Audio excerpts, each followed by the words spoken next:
अगर आप 2026 या फिर 2027 में मुंबई आने का प्लान कर रहे हैं तो सबसे बड़ा तो सवाल सबसे पहले यही होता है कि कितना बजट आखिरकार लेके वहां पे चला जाए।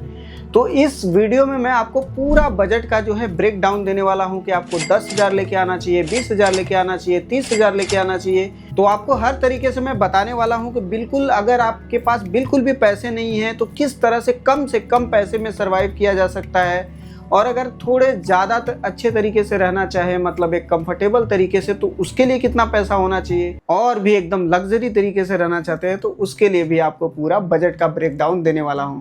तो हर साल की तरह पिछले साल भी मैं बनाया था, इसी तरह 2-3 साल से मैं लगातार बनाते आ रहा हूं। अगर आपने वीडियो नहीं देखा तो आप जाके भी देख सकते हो कि 2023 में, 2024 में, 2025 में क्या बजट जो है मैंने बताया था, और जैसे ये साल बढ़ते जाएगा उस तरह से बजट भी बढ़ते जाएगा, वो तो जाहिर सी बात है। ठीक है, तो चलो ज़्यादा लेट नहीं करते हैं। हेलो गाइज, मैं हूं अभिनव और आपका मुंबई व्लॉग यूट्यूब चैनल बहुत बहुत स्वागत है। चलो वीडियो शुरू करते हैं। तो मुंबई में सबसे पहले जो चीज़ आती है, प्रायोरिटी पे रखी जाती है, वो तो है रहना। क्योंकि अगर आपको रहने की जगह नहीं मिलेगी तो आप आगे क्या सोचोगे और क्या बजट बनाओगे।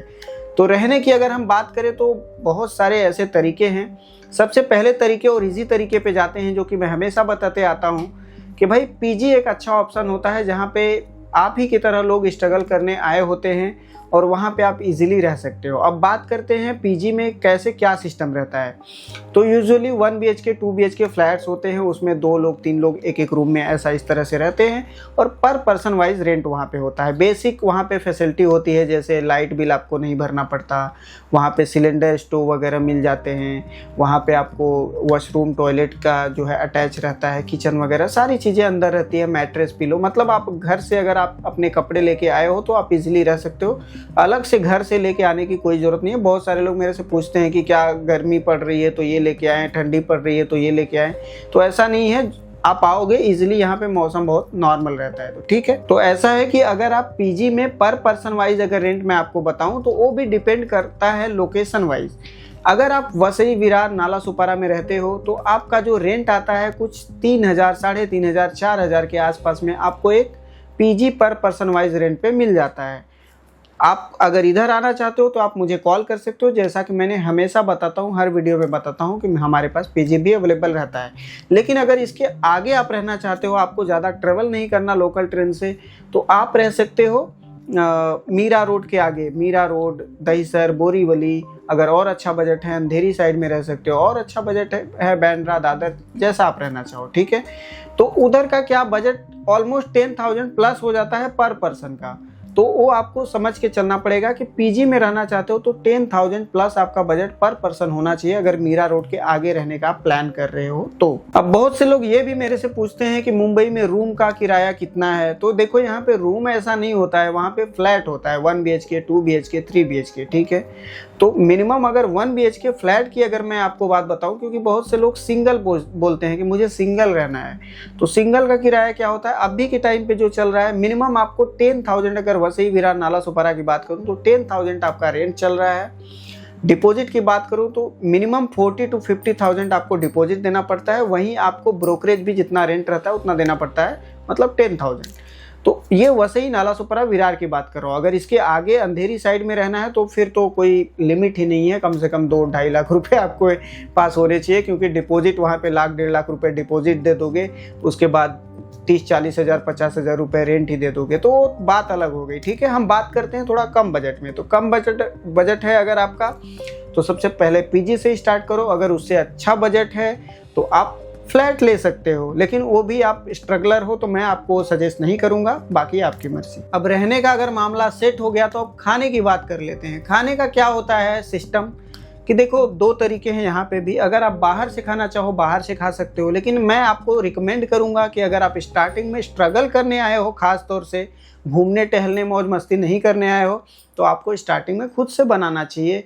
मतलब पीजी में रहते हो तो वहाँ पे कुकिंग का फैसिलिटी होता ही है, तो वहाँ पे जैसे 3-4 लोग, 5 लोग जो भी रहते हैं आपस में मिलजुल के बना लेते हैं। ठीक है, अगर आप कुकिंग करते हो तो कितना खर्चा आएगा, तो यूजुअली अगर मैं आपको बताऊं तो पर पर्सन वाइज 2026 में या फिर 2027 की भी अगर बात करूं तो ऑलमोस्ट 2,500-3,000 के आसपास में आपका मतलब खुद से बनाओगे तो पर पर्सन वाइज का इजीली मैनेज हो जाएगा खाने पीने का, ठीक है। अगर बहुत हाई फाई आप नहीं खाना चाहते होगे तो नॉर्मल आपका खर्चा चल जाएगा। लेकिन अगर आप स्विगी, जोमेटो या फिर बाहर से करना चाहते हो फिर तो कम से कम 10,000 आप पकड़ के चलो, क्योंकि बाहर से खाओगे तो कम से कम 80-100 रुपीज़ का आपका पर जो है टाइम का खाना हो जाता है। तो ऐसे देखेंगे तो 7-8 हज़ार रुपये तो यही हो गए। अगर स्विगी जोमेटो करते हो तो ऑलमोस्ट 10,000 क्रॉस ही कर जाएंगे। तो अगर आपका नॉर्मल बजट है तो 2,500 से 3,000 रुपये में खाने का हो जाएगा, क्योंकि घर पे आप खाना बनाओगे। लेकिन अगर आपका उससे अच्छा बजट है, आप बनाना नहीं चाहते हो, आपके पास टाइम कम है, आप बिल्कुल भी स्ट्रगल नहीं करना चाहते, तो आपका मिनिमम 6,000 से लेके 8,000 तक बजट होना चाहिए खाने पीने के लिए। अब रहना खाना हो गया, अब बात करते हैं ट्रेवलिंग की, क्योंकि ये बहुत ज़रूरी पॉइंट है, ठीक है। अब ट्रेवलिंग में ऐसा है कि जो यहाँ पे मुंबई में खास तौर से जो यूज़ होती है और सबसे मोस्ट इम्पॉर्टेंट आपको पता ही है, लोकल ट्रेन है, जो कि इजीली बजट फ्रेंडली होता है। 250 से 300 रुपये या 350 रुपये में आपका इजीली पूरे महीने का पास बन जाता है। कितनी बार भी आओ जाओ कोई फ़र्क नहीं पड़ता। तो आपका 300 पकड़ के चलते हैं राउंड फिगर, 300 रुपये समझो लोकल ट्रेन का हो गया। अब दूसरा जो है खर्चा आता है ट्रेवल में, ऑटो का आता है, ऑटो रिक्शा का या फिर बस का आता है। तो ऑटो रिक्शा अगर मैं आपको रिकमेंड फिर से वही करूंगा कि अगर आपके का बजट थोड़ा टाइट है तो आपको क्या करना चाहिए कि आपको 1-2 किलोमीटर पैदल चल के जाना चाहिए मेरे हिसाब से। लेकिन अगर थोड़ा ठीक ठाक बजट है आपका तो आप ऑटो रिक्शा भी कर सकते हो। अगर 50 रुपीज़ भी पकड़े डेली का तो करीब आपका 1500 के आसपास आपका जाता है जो है ऑटो रिक्शा का। लेकिन अगर आप 1-2 किलोमीटर पैदल चल सकते हो तो आपका वो पैसा बच जाता है। अब इन सब के अलावा जो खर्च होता है, आप कहीं बाहर जाओगे जॉब के लिए या फिर कहीं भी स्ट्रगल कर रहे हो तो कुछ खा पी लोगे वहाँ पे, मोबाइल का रिचार्ज हो गया या फिर एक्स्ट्रा कुछ, मतलब जो भी एक्स्ट्रा एक्सपेंस हो सकता है, तो उसको हम पकड़ के चलते हैं ऑलमोस्ट 1,500 से 2,000 रुपये के बीच में। अगर आपका बजट बहुत बिल्कुल भी कम है तो मैं उसको बोलूँगा कि आप उसको 1,000 रुपये कर दो, मोबाइल रिचार्ज कर दो और खर्चा बिल्कुल कम कर दो। तो फिर भी 1,000 रुपये पकड़ के चल रहा हूँ कि कभी भी कुछ भी इमरजेंसी भी आ सकती है। तो एक्स्ट्रा जो एक्सपेंस रखना है 1,000 रखना है अगर आपका बजट बिल्कुल लो है। लेकिन अगर आपका बजट थोड़ा ठीक है तो 2,000-3,000 आप एक्स्ट्रा एक्सपेंस रख सकते हो, क्योंकि आप बाहर जाओगे, कुछ खाओगे पियोगे, मोबाइल का रिचार्ज हो गया या फिर डेली यूज़ की जो चीज़ें होती हैं।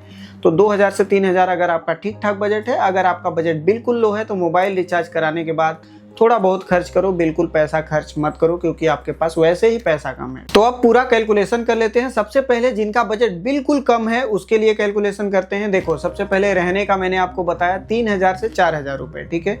तो सबसे पहले अगर आप आ रहे हो तो 3,000 रुपये में आपका नालासोपारा विरार में पीजी मिल जाता है। मिलने को 4,000-5,000 का भी मिलता है, लेकिन सबसे कम वाला मैं बता रहा हूँ। तो 3,000 पीजी का हो गया, ठीक है।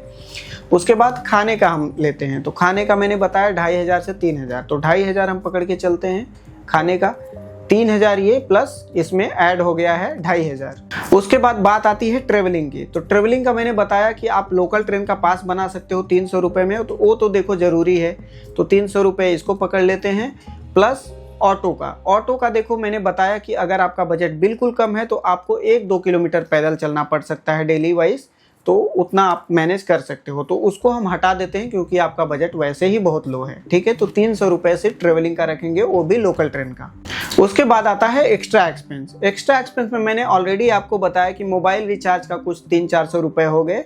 उसके बाद आप बिल्कुल भी खर्च नहीं करोगे, फिर भी मैंने 1,000 रुपये राउंड फिगर पकड़ के चला कि भाई फिर भी उतना तो खर्च हो ही जाता है। तो अगर हम टोटल ऐड ऑन करें तो ये बनता है 3,000 आपका रहने का हो गया, 2,500 आपका खाने पीने का हो गया, 300 आपका ट्रेवलिंग का हो गया, प्लस आपका 1,000 हो गया एक्स्ट्रा एक्सपेंस। तो टोटल बनते हैं 6,800, मतलब 6,800 रुपये। ये मिनिमम बजट है। इससे कम बजट अगर आपका है तो आप मुंबई में सरवाइव नहीं कर सकते। तो अगर आपका बजट 3-4 हज़ार 5,000 रुपये था, जो कि पहले मैनेज हो जाता था, तो अभी वो बजट में नहीं हो पाएगा। तो ध्यान देना, अगर आपका बजट 7,000 से कम है तो आपको मुंबई में नहीं आना चाहिए। और वीडियो के लास्ट में मैं बताऊंगा कि आपके पास एक्चुअल में बजट कितना होना चाहिए, जिससे आपको कोई भी प्रॉब्लम नहीं होगी। अब बात आती है कि अगर आपके पास थोड़ा ठीक ठाक पैसा है, मतलब थोड़ा कंफर्टेबल तरीके से रहना चाहते हो, तो कितना पैसा होना चाहिए।